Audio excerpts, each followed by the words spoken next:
Welcome to முப்படை ஆர்மிக்கான series பார்த்துட்டு இருக்கோம் இல்லையா, துரந்தர் சீரிஸ். இது பார்த்தீங்கன்னா 30வது கொஸ்டின் பேப்பர். ஸோ இந்த கொஸ்டின் பேப்பர் எப்படி இருக்குன்னு ஒரு வாட்டி அனலைஸ் பண்ணிடலாம், பார்க்கலாமா? வாங்க பார்க்கலாம். ஓகே பாருங்க, ஃபர்ஸ்ட் கொஸ்டின் பாருங்க. What do you call the process of depositing a layer of any desired metal on another material by using electricity? மின்சாரத்தை பயன்படுத்தி மற்றொரு பொருளின் மீது விரும்பிய உலோகத்தின் அடுக்கை பதிவு செய்யும் செயல்முறையை என்னவென்று அழைக்கலாம் அப்படின்னு கேட்டிருக்காங்க. பாத்தீங்கன்னா ஃபர்ஸ்ட் பாத்தீங்கன்னா மின்முலாம் பூசுதல் இருக்கு இல்லையா, எலக்ட்ரோ பிளேட்டிங் அப்படின்னு சொல்லுவோம். ஸோ இதுதான் ஆப்ஷன். ஸோ மின்சாரத்தோட விளைவுகள் அப்படின்னு சொல்லி 3 விளைவுகள் படிச்சிருப்போம். மின்சாரத்தின் வெப்ப விளைவு, அடுத்ததா பாத்தீங்கன்னா வேதி விளைவு,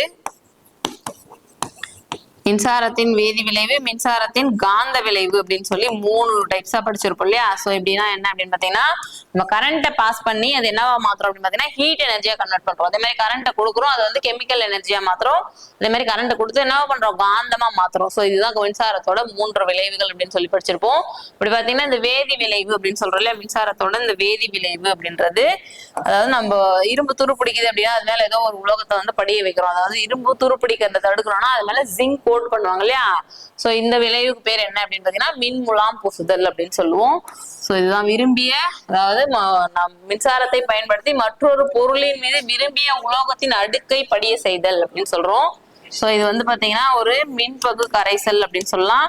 இது வழியா நம்ம கரண்ட்டை பாஸ் பண்றோம். இங்க வந்து ஒரு இரும்பு இருக்கு சரியா, இங்க வந்து துத்தநாகம் இருக்கு, ஜிங்க். சோ இது என்ன பண்ணா, இந்த கரண்ட் வந்து இதுல பாஸ் ஆகும் போது இந்த உலோகம் கரைஞ்சு போயிட்டு இந்த உலோகத்து மேல படியும். இதுக்கு பேர் தான் வந்து மின்முலாம் பூசுதல் அப்படின்னு சொல்லுவோம், எலக்ட்ரோ பிளேட்டிங் அப்படின்னு சொல்லக்கூடியது. சோ அடுத்த கொஸ்டின் பாருங்க.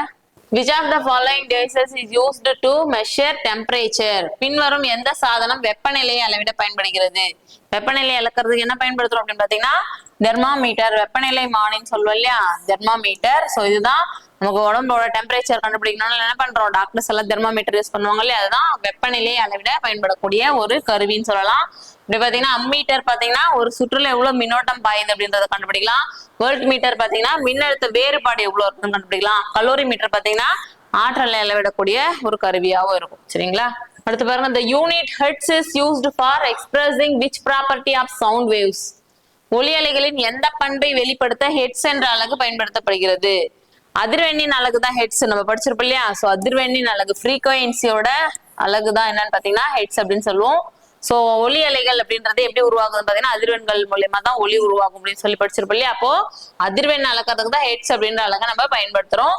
அதே மாதிரி நம்ம மனித காதுகளால எவ்வளவு ஹெட்ஸ் வந்து கேட்க முடியும் அப்படின்னு பாத்தீங்கன்னா 20 ஹெட்ஸ்ல இருந்து 20,000 ஹெட்ஸ் வரை இருக்கக்கூடிய ஒலி அலைகளை நம்மளால நம்மளோட மனித காதுகளால கேட்க முடியும். இதுக்கு வந்து செவியுணர் ஒலி, ஆடியபிள் ரேஞ்ச் அப்படின்னு சொல்லுவோம். அடுத்து பாருங்க, a current carrying coil of an insulated wire wrapped around a piece of iron is called. ஒரு இரும்பு துண்டை சுற்றி மின்காப்பு செய்யப்பட்ட கம்பியால் ஆன மின்னோட்டம் பாயும் சுருள், அதுதான் என்னன்னு கேக்குறாங்க. சோ இரும்பு துண்டை சுற்றி மின்காப்பு செய்யப்பட்ட கம்பியால் ஆன மின்னோட்டம் பாயும் சுருள் என்னன்னு பாத்தீங்கன்னா மின்காந்தம், எலக்ட்ரோ மேக்னட் அப்படின்னு சொல்லுவோம். அதாவது மின்காப்பு செய்யப்பட்ட கம்பியாலான மின்னோட்டம் பாயக்கூடிய ஒரு சுருள். புரியுதான்னு பாருங்க. சோ அதாவது கம்பி தான், அதை வந்து நம்ம மின்சாரத்தை செலுத்தும் போது என்னவா மாறும்னா அது காந்தமா மாறும். மின்னோட்டத்தோட விளைவுகள் படிச்சோம் இல்லையா, வெப்ப விளைவு, வேதி விளைவு, காந்த விளைவு. அதே கொஸ்டின் தான் திருப்பி ரிப்பீட்டா கேட்டிருக்காங்க. சோ அப்போ அதாவது மின்னோட்டம் பாயக்கூடிய அந்த சுருளுக்கு பேர் என்ன அப்படின்னு பாத்தீங்கன்னா எலக்ட்ரோ மேக்னெட் அப்படின்னு சொல்லலாம். அடுத்து பாருங்க, which of the following is not the unit used for measuring the mass of a body? பின்வருவனவற்றில் எது ஒரு பொருளின் நிறை அளவிட பயன்படுத்தப்படும் அலகு அல்ல? நிறை, பொருளோட நிறை அளக்கிறதுக்கு எந்த அலகு நம்ம பயன்படுத்தல அப்படின்னு கேக்குறாங்க. சோ கிராம் பயன்படுத்துறோம் இல்லையா, கிலோகிராம் பயன்படுத்துறோம், மில்லிகிராம் பயன்படுத்துறோம். கிலோகிராம்ன்றது பெரிய அளவுகளாகவும் மில்லிகிராம்ன்றது சின்ன அளவுகளை குறிக்கிறதுக்கும் பயன்படுத்துறோம். அதே மாதிரி கிராமும் பயன்படுத்துறோம் இல்லையா, அதோட துணை அலகுகள் பன்மடங்குகள் சொல்லி படிச்சிருப்போம். ஆங்ஸ்ட்ராங் அப்படின்றது தான் வந்து நம்ம நிறைய அளக்கிறதுக்கு பயன்படல, ஒரு பொருளோட தொலைவு, அதுவும் மிகச்சிறிய தொலைவுகளை அளக்கிறதுக்கு பயன்படுத்துறோம். 10 to the power of -10 அப்படின்னு சொல்லுவோம் ஆம்ஸ்ட்ராங் அப்படின்றது. சோ இந்த அளவுக்கு மிகச்சிறிய தொலைவுகளை அளக்கிறதுக்கு இந்த அலகை பயன்படுத்துறோம். அல்ல அப்படின்னு கேட்டிருக்காங்க, ஒரு பொருளின் நிறைய அளவிட பயன்படுத்தப்படும் அலகு அல்லன்னு கேட்டிருக்காங்க. அப்படி பாத்தீங்கன்னா கிராம், கிலோகிராம், மில்லிகிராம்லாம் நிறைய அளவிட பயன்படுத்துறோம். ஆங்ஸ்ட்ராம் மட்டும்தான் தொலைவை அளவிட பயன்படுத்துறோம். அடுத்த கொஸ்டின் பாருங்க, which physical state of matter will have fixed shape and volume? எந்த பொருளின் இயற்பியல் நிலை நிலையான வடிவம் மற்றும் கன அளவை கொண்டிருக்கும்? பொருட்களோட இயற்பியல் நிலைகள்னு சொல்லி படிச்சிருப்போம் இல்லையா, திடப்பொருள், திரவ பொருள், வாயு பொருள்னு சொல்லி படிச்சிருப்போம். அது போக 4வதா ஒரு நிலை பிளாஸ்மா, 5வது பாத்தீங்கன்னா போஸ்-ஐன்ஸ்டீன் அப்படின்னு சொல்லி ஒரு நிலைகள் இருக்கு. சோ இதுல 4 நிலைகள் பத்தி கொடுத்துருக்காங்க. இதுல எந்த நிலை வந்து நிலையான வடிவம் இருக்கும், நிலையான வடிவம் அப்படின்னாவே நம்ம கண்டுபிடிச்சிடலாம். திடப்பொருட்களுக்கு மட்டும்தான் நிலையான வடிவம் இருக்கும். திரவ பொருள், வாயு பொருள் எல்லாம் பாத்தீங்கன்னா நம்ம எந்த கொள்கலன்ல வைக்கிறோமோ அதோட வடிவத்தை தான் பெறும் இல்லையா. சோ அப்போ நிலையான வடிவம் எதுக்குறோம்னு பாத்தீங்கன்னா திடப்பொருளுக்கு தான் இருக்கும். இந்த மாதிரி பிளாஸ்மா அப்படின்றது என்ன அப்படின்னு பாத்தீங்கன்னா அண்டத்துல இருக்கக்கூடிய ஒரு நிலை அப்படின்னு சொல்றாங்க. ஆனா நம்ம படிக்க பாத்தீங்கன்னா திடநிலை, திரவநிலை, வாயு நிலை, இது 3 தான் படிச்சிருக்கும். அடுத்த क्वेश्चन பாருங்க, which of the following acids is injected by an ant when it bites a human? எறும்பு மனிதனை கடிக்கும் போது பின்வரும் அமிலங்களில் எது செலுத்தப்படுகிறது? எறும்பு மனுஷனை கடிச்சிச்சுன்னா என்ன அமிலம் வந்து நம்மளோட தோலுக்குள்ள போகும் அப்படின்னு பாத்தீங்கன்னா ஃபார்மிக் ஆசிட் அப்படின்னு சொல்லுவோம் இல்லையா. இதுதான் ஃபார்மிக் அமிலம் தான் எறும்போட கொடுக்கலையும் தேனீக்களோட கொடுக்கலையும் நம்மளோட தோலுக்குள்ள செலுத்தப்படக்கூடியதா இருக்கும். அது அமிலம் அப்படின்றதுனால என்ன பண்ணும், அமிலங்கள் நம்மளோட தோல்ல பட்டுச்சுனாவே வலி எரிச்சல கொடுக்கும் இல்லையா. அது மாதிரிதான் எறும்பு கடிச்சாலும் நமக்கு என்ன ஆகுது, வலி எரிச்சல கொடுக்குது. சோ இதை நம்ம டைல்யூட் பண்ணோம்னா என்ன பண்ணணும் அப்படின்னு பாத்தீங்கன்னா அந்த அமிலம் இல்லையா, அந்த அமிலத்தை டைல்யூட் பண்றதுக்காக ஒரு வகையான காரம் சேர்க்கலாம். சுண்ணாம்பு இந்த மாதிரியான காரங்கள் சேர்க்கும் போது என்னவாகும் அப்படின்னு பாத்தீங்கன்னா அந்த வலி அமிலத்தினால உண்டாகக்கூடிய வலி எரிச்சல் குறைஞ்சு டைல்யூட் ஆகி ஒரு நியூட்ரலைசேஷன் ஆயிடும். சரிங்களா. சோ அதே மாதிரி லாக்டிக் அமிலம் பால்ல இருக்கு சொன்னா, அஸ்கார்பிக் ஆசிட் பாத்தீங்கன்னா ஆரஞ்சு பழத்துல இருக்கக்கூடியதா இருக்கும். அதே மாதிரி லாக்டிக் அமிலம், சல்ஃபியூரிக் ஆசிட் இருக்கு இல்லையா, சல்ஃபியூரிக் ஆசிட் என்ன அப்படின்னு பாத்தீங்கன்னா வேதிப்பொருட்களின் அரசன் அப்படின்னு சொல்லுவாங்க. சல்ஃபியூரிக் அமிலத்தை வேதிப்பொருட்களின் அரசன் அப்படின்னு சொல்லுவோம். அதோட குறியீடு என்ன அப்படின்றத நீங்க கமெண்ட்ல சொல்லுங்க. சல்ஃபியூரிக் ஆசிடோட குறியீடு என்ன அப்படின்றது சொல்லுங்க. ஓகேவா. சோ இந்த கொஸ்டினுக்கான ஆன்சர் என்னன்னு பாத்தீங்கன்னா ஃபார்மிக் ஆசிட். இதுவுமே ரிப்பீட்டட் கொஸ்டின் தான், அடிக்கடி கேட்டுட்டே தான் இருக்காங்க. அதே மாதிரி ஆசிட் பத்தி ஒரு கொஸ்டின் எப்பவுமே வருது. சோ அடுத்த கொஸ்டின் பாருங்க, what base is found in lime water? சுண்ணாம்பு நீரில் என்ன காரத்தன்மை காணப்படுகிறது? சுண்ணாம்பு நீர் அப்படின்னு சொல்றோம் இல்லையா, அதுல என்ன காரம் இருக்குது? இதுவே அமிலம், காரம், உப்பு தான் இந்த லெசன்ல தான் கேட்டிருக்காங்க. சோ இது எல்லாமே பாத்தீங்கன்னா காரங்கள். அதாவது அமிலங்கள் அப்படின்னு பாத்தீங்கன்னா நீரில் கரைந்து ஹைட்ரஜன் அயனிகளை வெளியேற்றுச்சுன்னா அது அமிலங்கள் அப்படின்னு சொல்லுவோம். ஹைட்ராக்சைடு அயனிகளை வெளியேற்றுச்சுன்னா அது வந்து காரங்கள் அப்படின்னு சொல்லுவோம். சரிங்களா. சோ அப்படி பாத்தீங்கன்னா இது எல்லாமே காரங்கள். ஹைட்ராக்சைடு தான் கொடுத்துருக்காங்க. அப்ப சுண்ணாம்பு நீர் அப்படின்றதுல என்ன காரம் இருக்குன்னு கேட்டிருக்காங்க. என்ன காரம் பாத்தீங்கன்னா கால்சியம் ஹைட்ராக்சைடு. இதுதான் வந்து சுண்ணாம்புல இருக்கக்கூடிய காரம். CaH2 சொல்லுவோம். கால்சியம் ஹைட்ராக்சைடு இதுதான் வந்து நீட்ரிய சுண்ணாம்பு, ஸ்லேக்டு லைம் அப்படின்னு சொல்லுவோம். சோ இதுதான். ஓகேங்களா. அதே மாதிரி பாத்தீங்கன்னா பொட்டாசியம் ஹைட்ராக்சைடு KOH சொல்லுவோம். இது என்னன்னு பாத்தீங்கன்னா சோப்பு தயாரிக்க பயன்படுது. அதே மாதிரி மெக்னீசியம் ஹைட்ராக்சைடு, அலுமினியம் ஹைட்ராக்சைடு என்ன அப்படின்னு பாத்தீங்கன்னா அதாவது நம்ம வயிற்றுல வந்து ஹைட்ரோக்ளோரிக் ஆசிட் சுரக்குதுன்னு சொல்றோம் இல்லையா, அந்த ஆசிடை நடுநிலை ஆக்கிறதுக்கு அதிகப்படியான நம்ம அமிலத்தன்மை நம்மளோட வயிற்றுல உருவாச்சு அப்படின்னா அதை நடுநிலை ஆக்கிறதுக்காக நம்ம வயிற்றுல எடுத்துக்கக்கூடிய ஒரு வகையான காரங்கள் பாத்தீங்கன்னா மெக்னீசியம் ஹைட்ராக்சைடும் அம்மோனியம் ஹைட்ராக்சைடும். சரிங்களா. சாரி, அம்மோனியம் ஹைட்ராக்சைடு இல்ல, அம்மோனியம் ஹைட்ராக்சைடு வந்து துணி பவுடர் எல்லாம் செய்யறாங்களே அதுல பயன்படுது. மெக்னீசியம் ஹைட்ராக்சைடு அதே மாதிரி அலுமினியம் ஹைட்ராக்சைடுன்னு ஒண்ணு இருக்கு. இது ரெண்டுமே வந்து பாத்தீங்கன்னா நம்மளோட வயிற்றுல உருவாகக்கூடிய அமிலத்தன்மைக்கு பயன்படுத்தக்கூடிய காரமா இருக்கும். சரிங்களா. சோ இந்த கொஸ்டினுக்கான ஆன்சர் என்னன்னு பாத்தீங்கன்னா கால்சியம் ஹைட்ராக்சைடு. லைம் வாட்டர்ல என்ன காரம் இருக்குன்னு பாத்தீங்கன்னா calcium hydroxide. Galvanization is the process of depositing a layer of an iron. Galvanization என்பது இரும்பின் மீது எதனை படிய செய்யும் செயல்முறை அப்படின்னு கேட்டிருக்காங்க. ஏற்கனவே இந்த கொஸ்டின் போன கிளாஸ்லயே வந்துச்சு இல்லையா. சோ என்ன அப்படின்னு பாத்தீங்கன்னா கால்வனைசேஷன் அப்படின்னா என்ன அப்படின்னு பாத்தீங்கன்னா மின்சாரத்தின் வேதி விளைவுன்னு படிச்சு இல்லையா, கெமிக்கல் எஃபெக்ட்னு. சோ இது ஒரு மின்பகு கரைசல்னு சொல்லுவோம். இதுல வந்து இரும்பை வச்சுட்டு இங்க வந்து துத்தநாகத்தை வச்சுட்டு இந்த கரைசல் வழியா நம்ம கரண்ட்டை பாஸ் பண்ணும்போது இந்த உலோகம் வந்து பாத்தீங்கன்னா கரைஞ்சு போயிட்டு இந்த உலோகம் மேல படியும். சரிங்களா. இது இரும்பு, இது வந்து துத்தநாகம். இதுக்கு பேர் தான் எலக்ட்ரோபிளேட்டிங், மின்முலாம் பூசுதல் அப்படின்னு சொல்லி இதுக்கு பேர் தான் கால்வனைசேஷன் அப்படின்னு சொல்லுவோம். இரும்பின் மீது துத்தநாகத்தை வந்து படிய செய்யறாங்க. எதுக்காக அப்படின்னு பாத்தீங்கன்னா இரும்பு வந்து துருப்பிடிக்கிறத தடுக்கிறதுக்காக. சரிங்களா. இதுக்கு பேரு கால்வனைசேஷன், இரும்பின் மீது துத்தநாக படலத்தை படிய செய்யும் செயல்முறை. அடுத்த கொஸ்டின் பாருங்க, what type of reaction is sodium chloride? Sodium plus chloride it gives sodium குளோரைடுன்னு கேட்டிருக்காங்க. அதாவது 2Na plus Cl2 gives NaCl என்பது எந்த வகையான வினை அப்படின்னு கேட்டிருக்காங்க.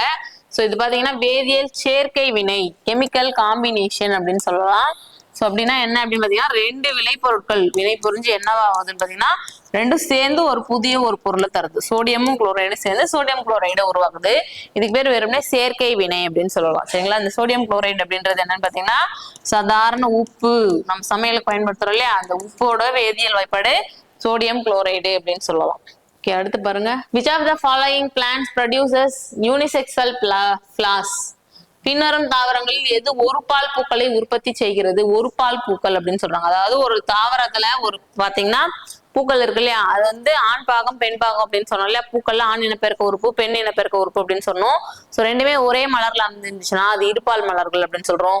ஒன்னொன்னுத்துல தனித்தனியா இருந்துச்சு, ஆண் இனப்பெருக்க உறுப்பு தனியா ஒரு பூலையும் பெண் இனப்பெருக்க உறுப்பு தனியா ஒரு பூல் இருந்துச்சுன்னா அது வந்து ஒரு பால் மலர் அப்படின்னு சொல்லுவோம். இப்ப கொடுத்துருக்கிற ஆப்ஷன்ல பாத்தீங்கன்னா பெட்டூனியா, ரோஜா, கடுகு இது எல்லாமே பாத்தீங்கன்னா இருபால் மலர்கள் தான். ஆண் இனப்பெருக்க உறுப்பு இருக்கும், பெண் இனப்பெருக்க உறுப்பு இருக்கும். சோ இது எல்லாமே இருபால் மலர்கள். பப்பாளி இருக்கு இல்லையா, இதுதான் பாத்தீங்கன்னா ஒரு பால் பூக்களை உற்பத்தி செய்யக்கூடிய ஒரு தாவரமா இருக்கும்.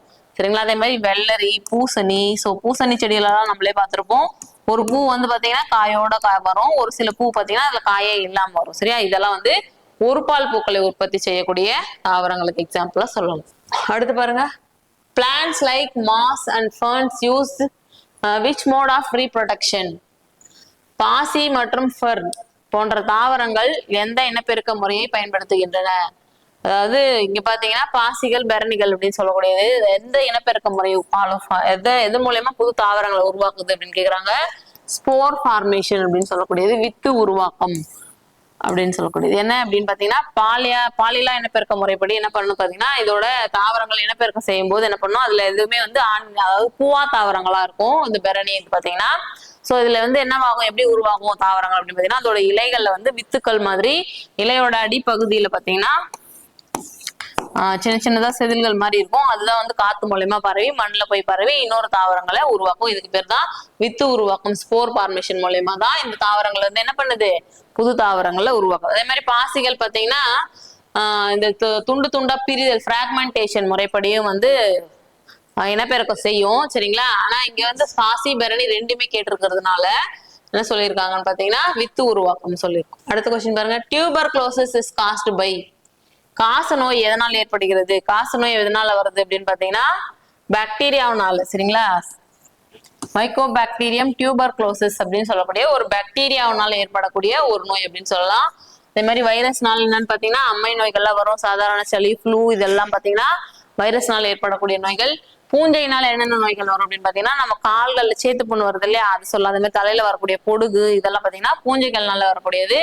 அமீபாவினால் ஏற்படக்கூடிய நோய்கள் என்ன அப்படின்னு பாத்தீங்கன்னா அமீபிக் டிசென்ட்ரி அப்படின்னு சொல்லி படிச்சிருப்போமா, அதெல்லாம் வந்து அமீபாவினால வரக்கூடிய ஒரு நோய்கள் தான். சோ அடுத்த கொஸ்டின் பாருங்க. Oesophagus is a part of the dash in the human body? உணவு குழாய் என்பது மனித உடலில் உள்ள டேஷின் ஒரு பகுதி. உணவு குழாய் அப்படின்றது எதோட அமைப்புன்னு பாத்தீங்கன்னா செரிமான மண்டலத்தோட ஒரு அமைப்பு. செரிமான மண்டலம், டைஜஸ்டிவ் சிஸ்டம் இருக்கு இல்லையா, இதோட ஒரு அமைப்பு தான் உணவு குழாய். உணவு குழாய் செரிமான அமைப்புல என்னெல்லாம் இருக்கும்னு பாத்தீங்கன்னா, வாயில ஃபர்ஸ்ட் செரிமானம் நம்ம சாப்பிட ஆரம்பிக்கிறோம், நாக்கு, அப்புறம் பல்லு, அதே எப்படி பாத்தீங்கன்னா உணவு குழாய், இரைப்பை, கல்லீரல், கணையம், சிறுகுடல், பெருகுடல் இத்தனை பகுதிகள் சேர்ந்ததுதான் வந்து பாத்தீங்கன்னா செரிமான அமைப்புன்னு சொல்லலாம். அதே மாதிரி நரம்பு மண்டலம் பாத்தீங்கன்னா மூளை, தண்டுவடம் இதெல்லாம் சேர்ந்ததை நரம்பு மண்டலம் சொல்லலாம். அதே மாதிரி ரத்த சுற்றோட்ட அமைப்புன்னு பாத்தீங்கன்னா இதயம் இருக்கு இல்லையா, பிளட் எப்படி சர்க்குலேட் ஆகுது அப்படின்னு சொல்லி அதை பத்தி சொல்லியிருப்பாங்க. அதே மாதிரி நாளமில்லா அமைப்பு, நாளமில்லா சுரப்பிகள் அப்படின்னு சொல்லி நிறைய பார்த்துருவோம் இல்லையா, நிறைய ஷார்ட்ஸ் ஒன்று சொல்லியிருப்போம்ல, பிட்யூட்டரி, பீனியல். ஸோ இந்த மாதிரி நிறைய விஷயங்கள் இதுல இருக்கும். ஸோ அடுத்த கொஸ்டின் பாருங்க. The cardiac muscle is found in which of the following parts in the human body? மனித உடலில் பின்வரும் எந்த பகுதியில் இதய தசை காணப்படுகிறது? எந்த பகுதியிலன்னு பாத்தீங்கன்னா இதயத்துல மட்டும்தான். சோ இதய தசை அப்படின்றது எங்க இருக்குன்னா இதயத்துல மட்டுமே இருக்கக்கூடிய ஒரு சிறப்பு வகை தசை அப்படின்னு சொல்லுவோம். சோ எதனால அப்படின்னு பாத்தீங்கன்னா இதயம் வந்து அதிகமா ஃபங்க்ஷன் ஆகுது இல்லையா, அதனால இதயத்தை பாதுகாக்கக்கூடிய ஒரு சிறப்பு தசையா இருக்கும். தசைகள் பாத்தீங்கன்னா 3 வகையா இருக்கும். வரி தசை, வரியற்ற தசை, இதய தசை அப்படின்னு சொல்லி 3 தசைகள் இருக்கும். சோ இதுல இதயத்தை மட்டுமே இருக்கக்கூடிய ஒரு ஸ்பெஷலான தசை என்னன்னு பாத்தீங்கன்னா இதய தசை அப்படின்னு சொல்லுவோம். சரிங்களா. Okay, thank you.